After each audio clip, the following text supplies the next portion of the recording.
Anda masih bersama kami dalam Berita Lampung. Bagi Anda yang baru bergabung, inilah Berita Lampung pilihan hari ini.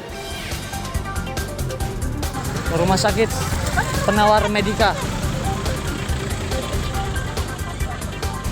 Seorang pengendara motor tewas akibat menabrak bak belakang truk.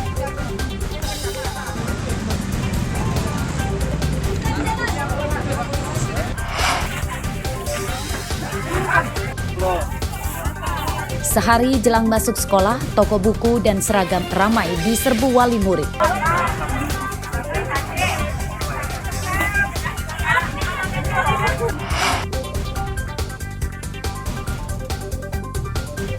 Kawanan pencuri menggasak motor di warung kelontong.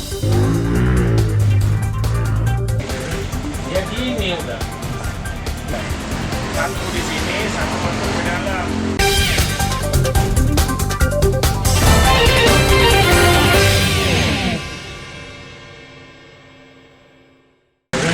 Ya gini udah. Lihat dari CCTV. Pencurian motor kian merajalela. Sabtu sore lalu, dua pencuri menggasak motor pemilik warung kelontong di Desa Tritunggal Jaya, Kecamatan Banjar Agung, Tulang Bawang.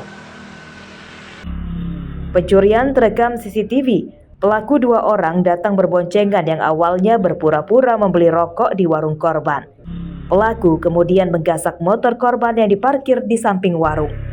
Menurut korban, pencurian diketahuinya setelah mendengar suara motornya nyala saat dibawa kabur para pelaku. Kejadian itu kelihatan orangnya dua orang gitu loh, satunya pakai helm, satunya enggak. Yang masuk ke dalam pura-pura beli rokok Surya dan minuman teh pucuk. Setelah itu mereka pergi ke sebelah kanan warung. Ternyata mereka nggak pergi. Yang satunya itu yang pakai helm turun untuk ngambil motor ini, lalu melarikan diri lewat depan ini, langsung ngeputus langsung ke sana gitu kira-kira. Hingga Minggu siang kemarin, pelaku belum ditangkap. Pencurian motor telah dilaporkan korban ke Polsek Banjar Agung, Tulang Bawang. Korban memberi rekaman CCTV untuk membantu polisi mengenali para pelaku. Ustaki melaporkan dari Tulang Bawang.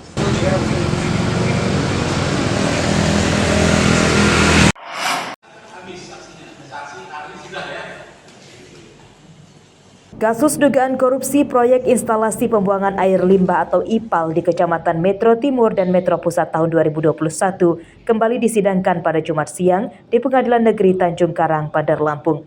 Sidang mendengarkan keterangan saksi ahli dari pejabat pelaksana teknis kegiatan atau PPTK. Pada sidang ini sempat terjadi perdebatan ketika penasihat hukum terdakwa Freddy Marzuli mempertanyakan kesimpulan kerugian negara pada proyek tersebut.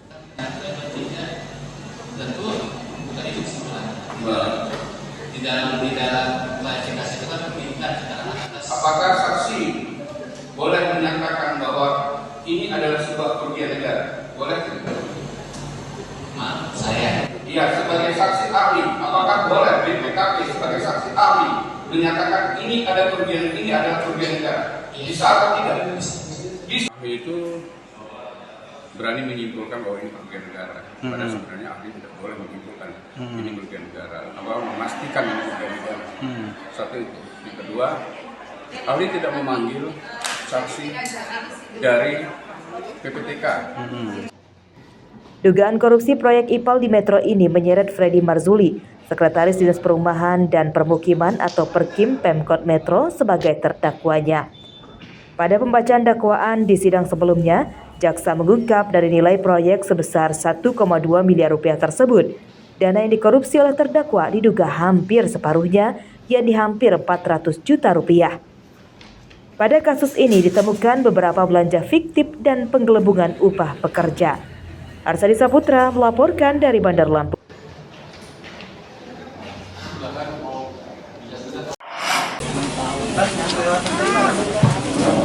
Pemungutan suara ulang atau PSU pada pemilihan presiden bulan Februari lalu di Bandar Lampung jadi catatan merah bagi seluruh stakeholder pemilu termasuk Polri.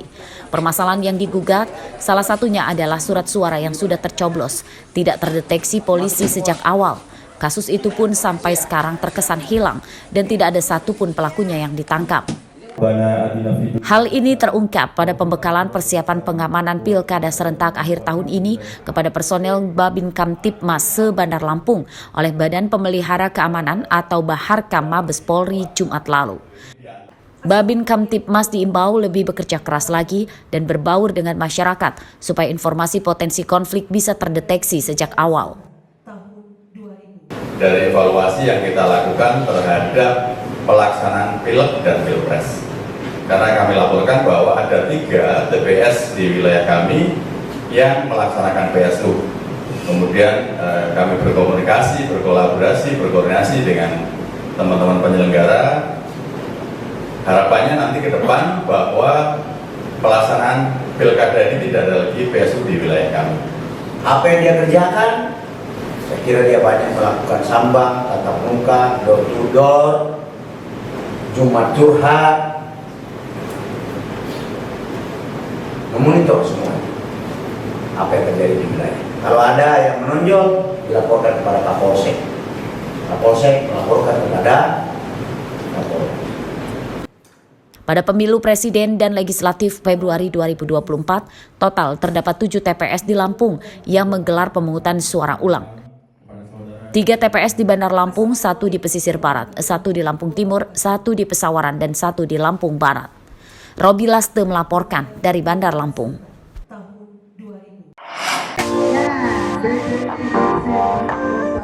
Iring-iringan pawai mobil hias mewarnai jalanan Bandar Lampung Minggu siang. Peserta pawai juga tampil dengan pakaian adat Nusantara. Mobil-mobil pawai didesain unik menjadi bentuk rumah, kapal, hingga tank. Masyarakat yang antusias sudah menunggu sejak pagi di sepanjang jalan protokol hingga Tugu Adipura, Kecamatan Tanjung Karang Pusat. Selain pawai kendaraan, ada juga pertunjukan budaya seperti pencak silat dan barongsai. Semangat bagus, senang lah dengan semangat yang kita memperjuangkan anak-anak itu maksud saya. Semangat itulah. Setelah sampai, banyak warga yang bersuah foto di mobil hias yang unik ini. Mereka meminta Pemkot Bandar Lampung benar-benar melayani masyarakat, dan hal ini diamini Wali Kota Bandar Lampung Eva Duyana.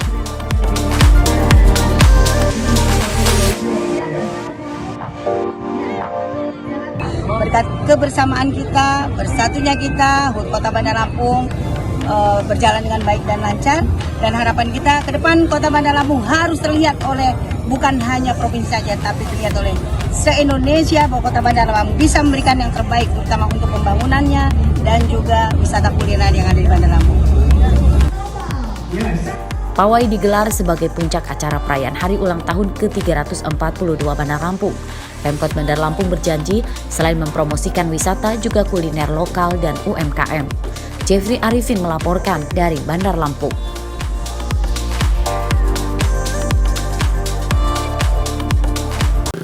Pemirsa, informasi tadi sekaligus menutup perjumpaan kita kali ini.